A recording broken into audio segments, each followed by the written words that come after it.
guys, so, palabas ako nito. Traffic dito sa daan dahil masyadong mabuti ngayon guys, medyo humupa na yung baha.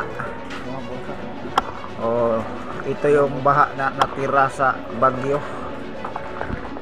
kasi kahit wala tayong bagyo, malayo tayo sa bagyo dito sa Lapu-Lapu City, Cebu, sa bagyong Uwan. Pero inuuwan kami dito, lakas ng ulan.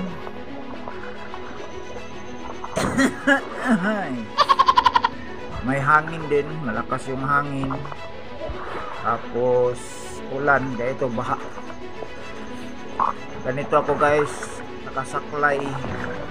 Dalawang kamay nakahawak ng saklay. Tapos yung ating cellphone nasa bag. Gumamit lang tayo ng anti-marites para makapag-video tayo. Yung labas ko puntang tindahan, ang problema, mainit man pag mainit pag alis ko sa bahay, pero pag nung parating na ko sa tindahan, biglang umulan,